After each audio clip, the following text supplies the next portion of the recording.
مجاهدين يجين ايه؟ يجاهدوا هنا في سوريا. في مجاهد من مصر، ماشي؟ في مجاهد من الشيشان، مجاهد من المغرب، مجاهد من امريكا، من بلجيكا، من الصين، من روسيا، من الكاميرون. من جمع هؤلاء الجهاد؟ الله عز وجل. لماذا اجتمعوا؟ للإسلام. ليه؟ للإسلام. فالإسلام يجمع الناس على كلمة واحدة، لا فرق لون ولا بلد ولا كذا. الأرض كلها لمين؟ لله عز وجل. والإسلام يرفع المسلمين ويذل الكافرين. الصليبيين اللي هم المسيحيين مسلمين ولا كفرة؟ ايه الدليل؟ لقد كفر الذين قالوا ان الله هو المسيح ابن مريم. لقد كفر الذين قالوا ان الله ثالث. يعملوا كده، نصروا عليه بيعملوا كده. قال الله عز وجل لقد كفر الذين قالوا ان الله ثالث ثلاثة. يقولون ربنا ثلاثة كفر. ان ربنا اثنين سيدنا عيسى ابن الله كفر. يقولون سيدنا عيسى هو الله كفر. طيب بشار الاسد مسلم ولا كافر؟ كافر صح؟ مين بيحب بشار؟ بيحب بشار سعيد. بنكرهه ليه؟ لأنه كافر. لأنه ايه؟ لأنه كافر. طيب لو في هنا حد في 20 معاه نصيرية من عيلة الأسد أو على دين الأسد نحبه؟ لا. بنعمل فيه ايه؟ نحو. ليه؟ لأنه كافر. لأنه ايه؟ لأنه كافر. فما سوى الإسلام كافر. أوباما مسلم ولا كافر؟ كافر. رئيس روسيا؟ رئيس الصين؟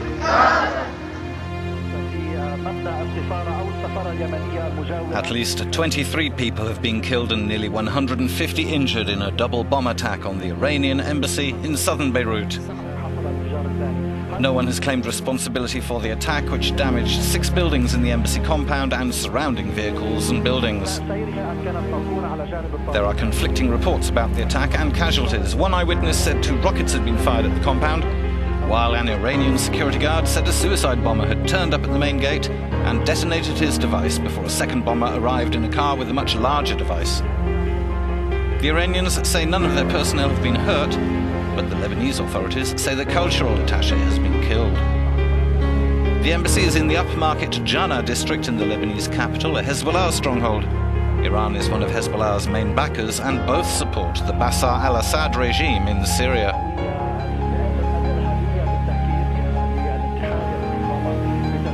Hezbollah commands respect among many Lebanese for its opposition to Israel, but is predominantly Shia Muslim in a country whose religious and ethnic patchwork makes for a fragile society, where Shia, Sunni, Christian and other faiths have bitter memories of the country's long civil war towards the end of the last century.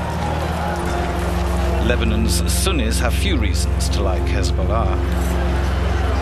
Hezbollah's support for Assad in Syria, Lebanon's former master and occupier, has raised tensions, and there have been several anti-Hezbollah attacks in southern Beirut in recent months.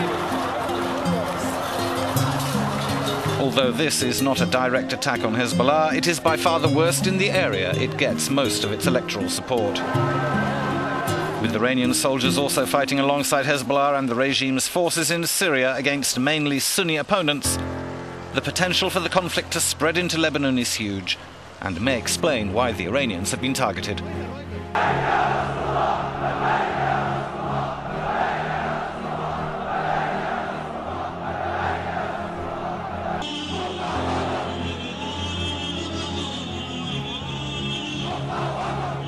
إن وجودنا في سوريا، إن وجود مقاتلين ومجاهدين على الأرض السورية هو، وكما أعلنا في أكثر من مناسبة، بهدف الدفاع عن لبنان والدفاع عن فلسطين وعن القضية الفلسطينية وعن سوريا، حضن المقاومة وسند المقاومة. ما دامت الأسباب قائمة فوجودنا يبقى قائما هناك.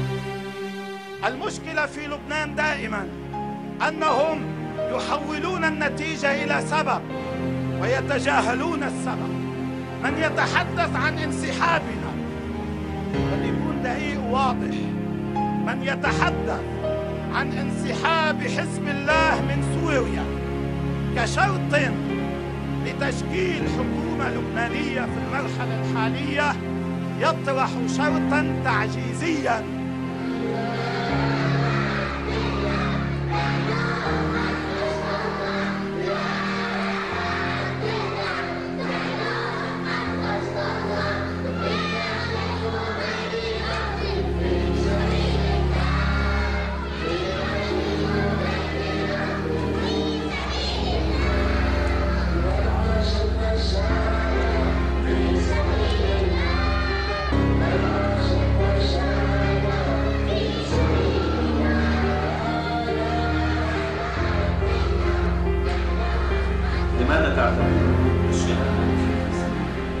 الشهادة مهمة في سبيل الله لأنها تدخل الإنسان الجنة، وهي فعل إرادة، وهي طبع في الحياة في المجتمعات. Next breaking story. Iran has long denied that it is directly involved in the Syrian civil war, but that, as you are about to see, is a lie. Tonight, CBS News has photographic proof that Iran's elite Revolutionary Guard is engaged in combat alongside Syrian forces to put down a popular revolt that began 2.5 years ago. Here's why it matters. A human rights group reported today that the death toll there has reached 120,000, including nearly 43,000 civilians. And the State Department is telling us 1/3 of Syrians have now lost their homes, the equivalent of 100 million Americans being displaced. Here they are, members of the elite Revolutionary Guards on the front lines of Syria's civil war. The video was shot by Hadi Bagbani, a Tehran cameraman invited to film a guard unit under the command of 33-year-old Mohsen Ismail Haidari. He offers a guided tour on camera of his battle sector on the outskirts of Aleppo. Haidari has spent 8 of the past 18 months here, and the local kids now know he's good for a handout of candy. In this Revolutionary Guard unit, there are about a dozen soldiers, specialists in communications, in weapons, and even a cleric to lead the soldiers in prayer. The unit lives in a former school that now functions as their base. Haidari, relaxed and confident, describes how just 24 hours ago they fought off a rebel attack. 150 of them came here in vehicles, he said, but we hit back and killed 15, and they had to retreat. The Revolutionary Guard's main job here is to make hardened fighters of these Syrians, civilian men armed by President Bashar al-Assad to beef up the overstretched military. And the Iranians are starting with basics. Get your head down, says the lieutenant. You'll get it blown off if you stand up there. In this scene, the Iranians are taking the Syrians out into rebel territory on a reconnaissance mission. But what the men don't know as they get into position is that the rebels have spotted them, and they've prepared an ambush. These are the rebels. They filmed their own offensive, and once they start shooting, the Iranians realize they're in trouble, running out of ammunition and pinned down by enemy fire, outflanked. Suddenly, the camera goes to black. The cameraman and Commander Haidari were killed, and both were mourned at elaborate funerals back in Iran.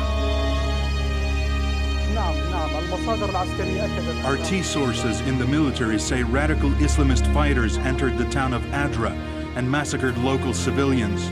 According to the latest figures, at least 80 people were killed in the districts which the Syrian army has now liberated. Entire families were killed, other families were kidnapped, and are being used as human shields in the battle against government forces. Militants from Jabhat al-Nusra and the Army of Islam seized control of all the streets and crossroads very quickly. The situation became terrible. There were killings, outrage and fear. Unidentified armed men came to the city. They carried out the slaughter. The worst thing in their crime was when they shoved people in the bakers' ovens. They kidnapped people, and many were beaten. RT sources in the military also say that some of the kidnapped families have been transferred to areas south of the town. They're now being held in strategically important zones, which the rebels have been using as a base of operations. These places are heavily fortified. Sources also say the total death toll in Adra may in fact increase, because the Syrian army has not yet liberated the entire town. A narrative does not come by itself, not out of the blue. It's basically been manufactured by mostly the jihadi propaganda machine. It goes from websites all the way up to some channels in the region.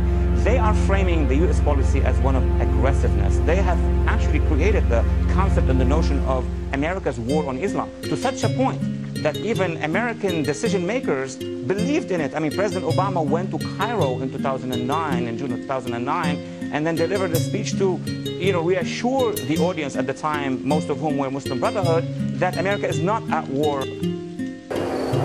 Just miles from Syria's savage war is Turkey's Hatay airport. International in all the wrong ways. Every flight we secretly film land carried men from countries Al-Qaeda calls home. Why are they here?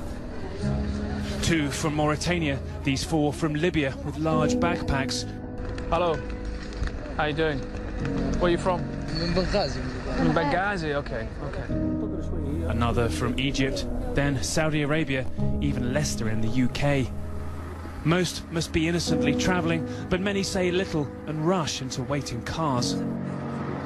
It's astonishing to see such a global crowd, so open and close to Syria, where Al-Qaeda is blooming, right under the noses of Turkish border control. Many arrivals are bound for this, the border into Syria. The smuggler drives us along his route from the airport, through safe houses around Hatay towards the fence, where he delivers foreign jihadis straight to the Al-Qaeda-linked militants sweeping to power in Syria's anarchic north. When they get to the fence, he says, they kneel and cry, they weep, like they've just met something more precious to them than their own family. They believe this land, Syria, is where God's judgment will come to pass. What's extraordinary is the sheer pace. What started as a trickle of foreign recruits going to fight the Syrian regime has turned into a flood, we're told, trebling in pace since the chemical attacks around Damascus in August. This smuggler, in the last few months, shipping across 400 people. This Iraqi jihadi was shaking with excitement about his one-way trip the next morning. I'm so happy to be going to Syria, he says. Hopefully, I will die fighting. There are as many Europeans coming as Arabs now. We want an Islamic caliphate from Syria to Anbar in Iraq, without borders, but with Islamic law. Our fight is with the West now, too, as their silence means they're complicit. This is so serious for Turkey that you can now see Al-Qaeda from the Turkish border. The black flag of the Islamic State of Iraq and Syria showing they run the Syrian town of Jarablus. Turkey insists it is fighting extremism, but this frantic traffic of jihadis risks making Al-Qaeda the new rulers of Syria's north and putting their latest and boldest sanctuary right on NATO's most volatile border. One of the most important monuments of Constantinople, now modern-day Istanbul, is to be turned into a mosque. The plans by religious authorities add to growing concern of critics who argue Turkey's government is trying to impose Islamic values on the secular state.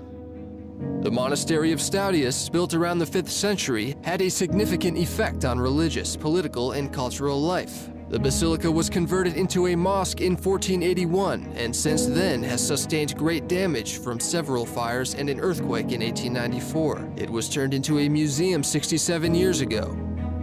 The latest move comes as Turkey's Prime Minister Erdogan works to gel support ahead of next year's elections. The Deputy Prime Minister of Turkey recently outraged Greece when he said he wanted to convert the Hagia Sophia, a famous Byzantine monument, into a place of worship for Muslims. Critics argue mosques across the country already remain practically empty. There are an estimated 83,000 mosques in Turkey, up around 7% since Erdogan took office 11 years ago, according to AFP. Islamification is a big issue in Turkey. In late October, 4 female lawmakers from the Turkish government wore headscarves for the first time, indicating to secularists that the country's political compass is turning more towards Islam. Erdogan suggested last month the new plans could be drawn up to stop male and female students living together. Critics argued the new law would interfere in religious life. The leader of the AK party had earlier defended a law limiting the sale of alcohol.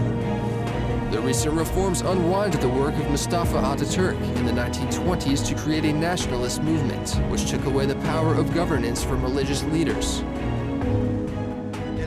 The Islamic Republic of Iran is ready to engage immediately in time-bound, orientated talks to build mutual confidence and the removal of mutual uncertainties. Hassan Rouhani's recent speech at the UN General Assembly was said by many to represent a thawing in relations between Tehran and Washington, a sign that the Iranian leadership is keen to initiate warmer ties with the global community. Let me explain. Iran has a pipeline that produces uranium. They have 18,000 centrifuges that every 6 weeks can produce enough uranium for one nuclear bomb. Their plan is not to break out today with a bomb. They don't want a bomb now because the whole world's looking at them and they don't need those economic sanctions. Their actual plan is to retain the machine, ease the sanctions, and wait perhaps 6 months, 12 months, 18 months until the world's distracted with one thing or another, and then within 6 weeks break out. States like these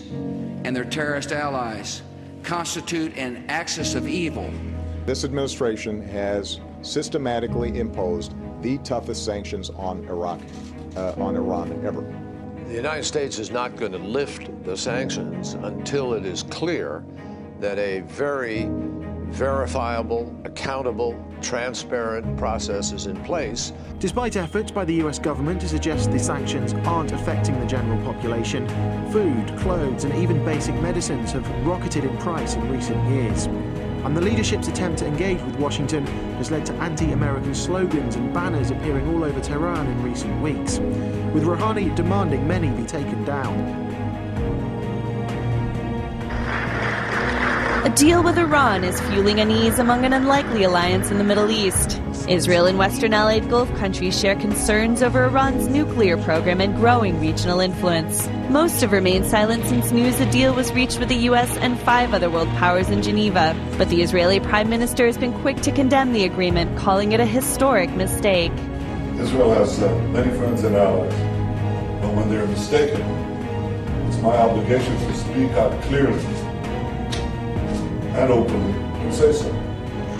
Iran is celebrating the deal, which provides some relief from painful economic sanctions in exchange for a temporary freeze on the country's nuclear program. Through implementing this agreement, the regime of sanctions will be broken, whether others like it or not. Cracks have been made in the regime of sanctions, and as time passes, the cracks will grow wider.